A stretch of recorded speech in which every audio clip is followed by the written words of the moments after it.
When you're looking for a farmer, are you looking for one for that school? Or are you looking for a few? And the type of farmer that you're looking for, are you looking for something that, or a farm that grows many different things? Or are you looking for a specific thing? Yeah, that's a good question. We have our produce stand, so we're usually looking for a farm that has a diversity of produce. We also are working through a specialty crop block grant from California Department of Food and Agriculture, and that is about supporting specialty crop growers, so vegetable farmers, basically. So that's kind of part of our criteria. But in certain circumstances, we have a farmer that says, yes, I'd love to provide the produce, but I don't want to go in and talk to the kids, or I don't want to host a field trip because I don't have a bathroom, or whatever. So sometimes we'll split up the elements of the program between farm partners. So sometimes it's more than one, but a lot of times it's just one. Yeah. And then, so once we have all those pieces in place, we have a farmer and liaison mixer. So we bring all the farm partners and all the liaisons together and have a potluck and let them meet each other face to face, because that's often one of the hardest things, is having, clear communication where the farmer calls them back and the teachers call them back and they can make it work. Yeah, and in the zip drive, you'll see there's a folder called Farmer Piece that has a training agenda for meeting with all your farmers, that has a farm partner agreement, what they're agreeing to do, that has how to run a farm field trip. So there's a lot of support documentation for each piece that she's talking about. And this is why we really wanted to do this training, is that we spent the first 2 years developing 50 documents. Wow. We don't want everyone else to have to create Thank you. from scratch. Sure. Well, and we've had a lot of things that worked and a lot of things that didn't work. And so to be able to share at this point in the evolution of our programming feels really fortunate. We did not give you our old survey. Our new survey is 5 questions. Our old survey was 30. So we've learned a lot. So I'm gonna try to just go through a little bit more in depth on our produce stands. We're a little bit behind on timing, but these are really the backbone of our programming. So as you can see here, this is our produce stand. We also call them garden carts, and these are great. This is what Live Healthy Nevada County started with. So this idea is that this is an access point at your school. It's a place where people can bring in excess from their home garden, where school gardens can put their food, where kids can get snacks. But also with the farm partner piece, we're getting basically a big CSA box, so a big diverse box of vegetables each week from our farmer, and that's going to stock that cart. And at our schools, the kids love these. Everything is by donation, and so we do encourage payment for it, but again, it's an access point. It's a place where people, if you don't have that much money, or you want to, we had a kid at a middle school trade a Coke for a carrot, and she didn't have any money, but she had the Coke, so you have situations. Kids are eating raw beets, and so it's really cool, and also in some places, we are in a rural community, and so a lot of people really do have very productive home gardens. And so in a lot of places, if you go to the next one, they have a picture with what I'm looking for. This one, they have a lot of people with extra eggs, and so parents had brought eggs in from their home chickens. And so you have situations where this is becoming a real focal point at the schools. And so this is a piece that our liaison does. So they're coordinating with the farmer to get that produce. They're putting out calls around the school to say, hey, bring in your extra produce. They work with the garden coordinator saying, hey, let's have some extra cherry tomatoes. So at some schools this is happening once a week. At some schools this is happening several times a week. Some schools kids are really involved in running it. Some schools the liaisons are more involved in running it. You have a question? Yeah. How does this get through, when you get vegetables and fruit from just people's gardens, how how does the USDA feel? I mean, is that one of those things where the school does this, or is it one of those things where it's completely 110% okay? So we're in a That would be a situation question from the principal. where or we're not competing against any school lunch or Okay. anything like that. So this is a fundraiser for the school. All the proceeds go back to the school, and we ask that they spend it on farm to school programming. But we don't say what that is. That could be an irrigation timer for the garden. That could be bringing in another guest chef. But because we're not in competition, we're not putting this up and saying you can have this instead of lunch. Yeah. We haven't run into any regulatory issues in that way. So I mean, from a food safety perspective, there's not an issue either. Because they're not somebody, like I think you said, somebody's school garden or home garden and there's some kind of contaminant on it and somebody gets sick. Yeah. There's no, I think it's also because it's not sold, they can give a donation, and stuff is donated. If they were out there selling their home produce, there may be a problem with that in the school. because it's by donation now. That's my understanding, and so far over the course of, I guess, 5 years in total, we haven't had any issue. So I have a question. So for the food that's coming from the farmers, is it all food donated? No, so as part of our grant, we have grant funding. So again, we have a specialty block crop grant. So that grant was to support those growers. So written into that grant, we will pay you $30 a week for produce. So we have a situation where our growing season isn't that long here, so we have $630 per, I know, not compared to Canada, per school that we're allowed to spend. So different farm partners have made that, big boxes for a shorter time, but we do subsidize that. But the idea in the future, if we're looking towards more sustainability of it, is if this becomes part of your school's culture and structure, and people are paying for food, that you would be able to at least somewhat subsidize that. Is that? Yeah, and that was kind of one of our learnings was we thought, we're gonna push the edges of the season and we're gonna have value-added things when we can't get farm fresh produce, and that didn't pan out for us. We were just like, let's just be done when we're done and not try to push it. And the other thing was that originally in our evaluation, it was based on how much produce we were selling. We wanted to see growth in produce, but as it turned out, we only had funding for $30 worth of produce, and in some schools, that was gone in an hour. So the demand was there, but we just didn't have, the funds to So $30 a week or $30 total? A week. A week. A week. A week. So it's basically a large CSA box worth of produce that we provide, and then home gardens, depending on the school, provide more. And how long is it open?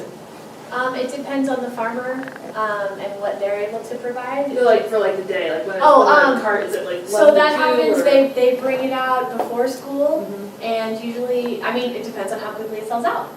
So it could happen only before school if it sells out so quickly, but often it's out before school, somebody will put it somewhere safe during school, and then they'll bring it back out for pickup. But some schools leave it out and kids come and they'll get cherry tomatoes for their snacks. So again, we try to build in a lot of creativity for each one of our schools because we really run the gamut of participation.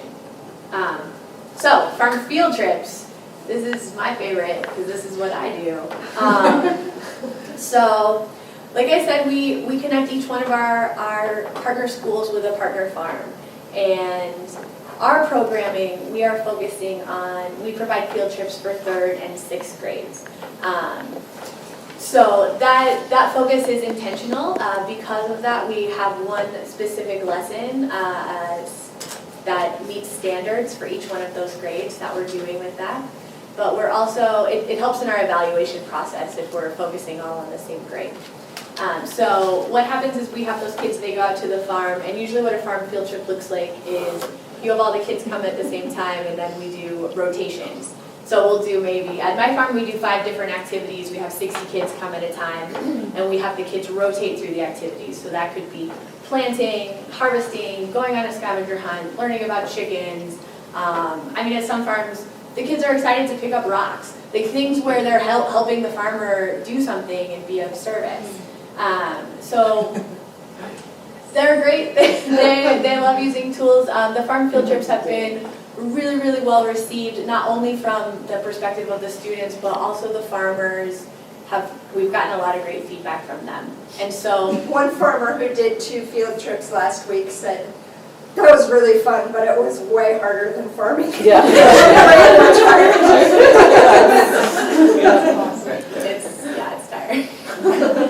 And one of the things that's worked out really nicely for our farm is we have kids come out for the field trip, they pick all the food at the farm, and then the next day it goes on their farm cart, and they go, oh, that's the cherry tomato I picked, or that's my carrot, and they see that, and they know that that's valuable, and they ask their parents to buy it, and so, that's not happening every time, but it's happening more than you think. That's How many? At my farm, we have 800 to 1,000 kids come through a year. Wow. So, well, I wanted me to include that. So, with our Harvest of the Month program, I mentioned it before, so we focus on farm field trips for specific grades. Harvest of the Month is for everybody. So right now we're doing that for about 5,600 kids. And as you could imagine, that is a lot of logistics. If you're going, oh, this school has 100, and this school has 700, and this school has 200. But we worked it out, and in your zip drive there is a document synthesizing everything we learned from the past couple of years of basically how to determine serving size, how to figure out what to order with your farmer, how to distribute things. And again, like she said, people do Harvest of the Month in a myriad of ways. But in the way that we do it, basically we get a large we get a large amount of produce. We partnered with Mountain Bounty Farm, which is a local grower here. We had to have conversations with them in the winter because the farmers aren't just going to have 5,600 radishes lying around. That's a special order. So we sat down with him in the winter and we said, okay, these are our expected needs. What do you think you can grow? And for us, we're limited in some different ways. If you're at a school or a situation where you're able to cook, that's great. We're not able to cook. Also, our teachers don't really want to cut things. So we've had to adapt to that. So we've done a lot of single serving, raw, no cut situations. So this last month we did salad turnips. And each kid got a single salad turnip and they ate it raw. And it was really interesting. It's easy to do it. It's easy to do that with a mandarin. Everybody loves a mandarin. But salad turnips, that's a little more challenging. I wish I still had something to do a demo right now. It's different than It smelled good. If you haven't tried a salad turnip, it's different than your average turnip. Yeah, and we had one of our farmers, she Like a really said, mellow radish. yeah, they're like a sweet mellow radish. One of our farm partners, she said, at the farmer's market this week, 3 families came up and the kid said, I want those. Those are what I had from Harvest of the Month. And she sold them. So, that's salad turnips. So, so Harvest of the Month is a logistical nightmare. But, the payback on it is amazing. And for us, we have a situation, our budget is 50 cents per child, and we're doing it for 10 months. So that's $5 per kid. So in the document that we look at, obviously the more you buy, the less the price is going to be. But it's a really great situation to work with your local farmers. But again, it's a conversation that you need to have, farther in advance than the month that you need to have it.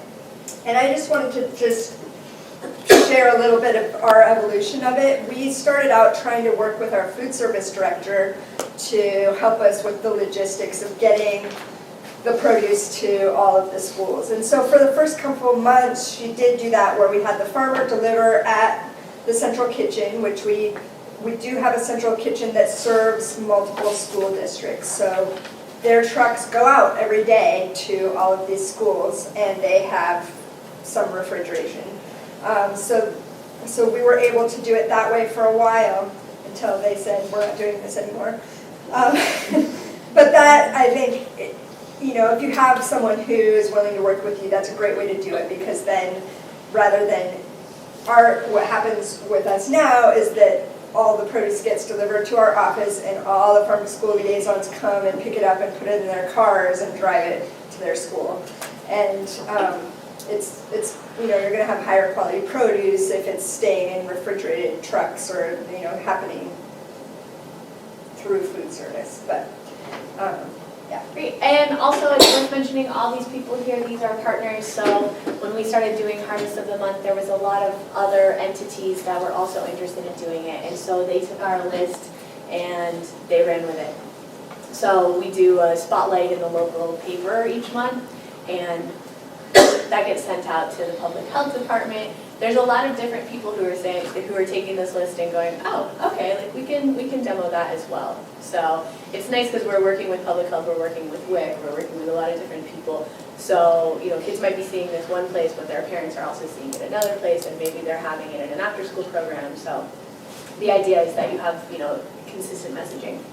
Another thing, so when our farm to school liaisons get the produce, we have those Chico bags, produce bags, they then just distribute it out into the right amount of produce for each classroom, and then they deliver that either to the staff room or walk it around to each classroom.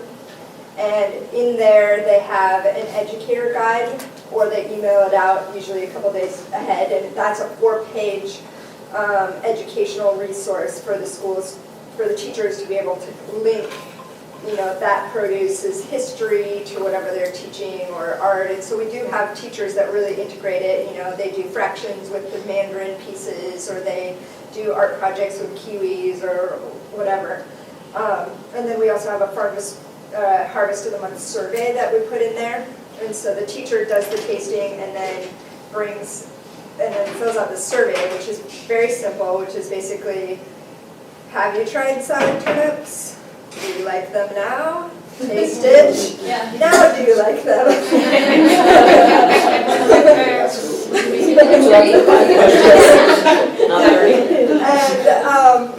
we're there's a little peer pressure going on there, and we've seen an average of 10% increase in liking of a fruit or vegetable because of that. And in certain circumstances, it's 50% of the kids in the class now have tried it and liked it from before the tasting. Yeah, I'm excited to see the data on the turnips. But also it's worth mentioning, so that's one way we do it. We also have some schools who have a wellness coordinator, and she does it for the whole school. We have some schools that are doing it in PE, and one person's doing it. We have some schools that our liaison does tastings in every single classroom. So it looks different. We have one school where the liaison, who is a teacher, has the kids learn a little skit, and then they go around every classroom and do the educational skit. And so that was a great creative way that they came up with. Okay, let's talk about farm to school liaisons. So we've been talking about them. They're great. They are the backbone of our programming because there's no way that we would be able to do all these elements at all these schools without somebody on the ground. So once a month, we meet with them in this room. That has been absolutely essential to kind of the ongoing support of the program. So at the beginning of the year, we have a big training with them, like she mentioned. When we bring on new schools, in our trainings, we work with a lot of people. I have found training a bunch of people at the same time not as effective as training someone one-on-one. There's a lot of different elements to this program. I can tell you we have Harvest of the Month in every classroom, and we have a farm field trip for 3rd grade, and we have guest chefs for any grade, and it's really hard to digest. So we found that the more time you can spend at the beginning of the year training somebody, at least one-on-one or one-on-two, that really helps. But the group environment, working with them, it's great because people can share their successes and their challenges. So they are the logistical magicians of what we're doing. So they're really in charge of a lot of scheduling. They are making sure that our farm field trips happen. They are making sure the guest chef comes. They are coordinating with the farmer to get the produce. They're making those garden stands. They're physically pulling them out. They're making them beautiful. They're promoting every single piece. We do a plant sale. Didn't mention the plant sale before. We do a plant sale as also another element of our program that happens in the spring on our garden carts. So that's another way we want to get more produce into our gardens. So they manage the plant sale. So every single piece, and they are also in charge of going to get 700 salad turnips, putting them in a bunch of Chico bags, getting them out to the schools, getting the surveys. So they are doing every single piece that we're talking about. They're the masters of doing that. And we are really fortunate because it could be a volunteer position, but right now we do have funding. It's a stipended position. So we pay them each $1,600. And I did the math recently, and I think that makes, with about the hours that they go, it's about $20 an hour. So it's actually a pretty good volunteer day. Where do you apply? So we will just go through. So classroom visits. This is something that's really fun. One of my favorite things to do as a farmer.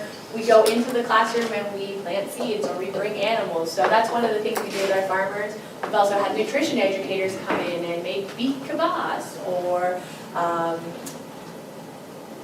what were we? Kale salad. Kale salad, that was the one. And then we have our big tasting week that I was talking about. So that is, like I said, when the guest chefs come and they do demos. So those are our in-school elements that we have, people from the community coming in doing nutrition education, farm education, and really showing them. This is Ike from Ike's. He's, and that's all my winter squash. So that was a good one. He did winter squash muffins. So it's a really great time for the kids to really see all of these food heroes. All right. Yeah, and when, as you all know, you're all working in this type when kids are involved in the preparation and the growing of food, they are way more likely to eat it. They are excited about it. They want to share it with their friends. We had one, actually the chef from the Briar Patch came in during our tasting week. So we do the tasting week in all 16 schools in the same week. And Wow. the teacher who was there to greet him saw him come in with these crates of kale, and she was like, oh my God, this is never going to work. And by the end of the day, everyone in the school was eating it, and all the kale was gone. And then they have a school garden at that school, and they had grown kale, and the kids never ate it. And suddenly they were like, we want to grow kale. We'll really eat it this time. So that was great. No. Oh, yeah. Oh. Kindergartners. Okay, so any questions on that? Are there some pictures on the flash drive, like a garden cart? There's a picture of the garden cart on the flash drive, and there's specs for the garden cart on the flash drive. And the reason I suggested that if I'm out looking for funds to support a program, if I can use some of this data to show, hey, this is what we're after, it will make very good sense. Absolutely. So, Yeah, and there's also tons of pictures on our website that you can grab. Thank you. So there are several different types of evaluation. The types of evaluation that we generally look at for something like this would be surveys, focus groups, and anecdotes. And we primarily use surveys and anecdotes. And I'll just say personally, I really had a thing against evaluation. And it's been really, really interesting going through this process of learning how to evaluate and just seeing the measurable impacts that what we have does. And so I would just encourage you guys, if you're at a starting place, this is a great time to get a baseline. Because once you start doing programming, you can never go back to that clean slate where you ask those questions before. Yeah, And it also can really help you assess the need. We had no idea until we were already running the program that 86% of the kids would say that they already liked the fruit and vegetable for Harvest of the Month. And so, it helps you assess okay, then maybe a 10% increase from 86% is pretty good. Whereas if we were down at 30%, then we might see a bigger leap in change. So I'm just going to throw out a few tips. We have an example of one of our surveys. We do we do a survey of the students, a pre and post survey of 3rd and 6th grade, because they're the ones who have received all the elements of our program. So they get that before it starts, and then after it's done, and we are able to assess some changes from that. So I would just say a few tips. Base your survey or your evaluation tool on the end user. So who are you doing the evaluation for? Is it so that you can look at your program and evaluate whether it was a good, whether you did a good job? Are you doing it for your annual report for your organization? Are you doing it, in our case for this program, we have 2 clients really. It's the CDFA and the USDA, which are our 2 big funders of this program. And so we have solely based our evaluative tools on the measurables for those grants, what we said we were going to do, the change we said we were going to make.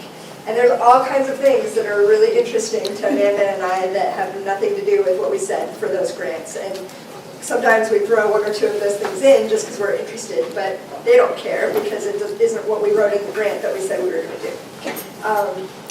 So second tip, I would say, this is all in a document called Evaluation Tips.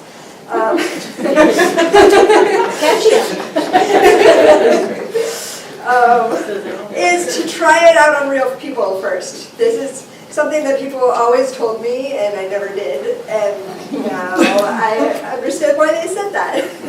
Because it tells you a lot when you actually see the answers that kids have written.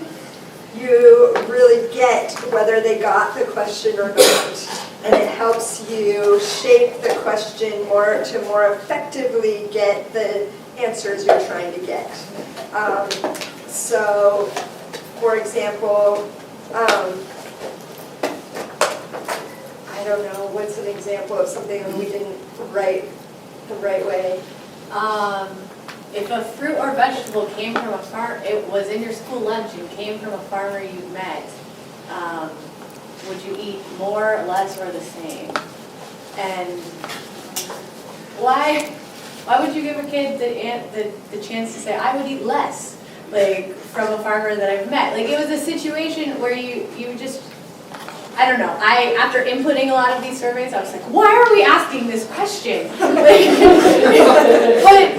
when it's winter or summer, whenever you're making it and you're not spending the time actually doing it, you're like, oh, that'd be interesting. Oh, we want them to know who their farmer is. If they have that relationship, we want them to say, oh yeah, I would eat more carrots if John grew them and they were in my school lunch. But the reality of that question didn't work at all.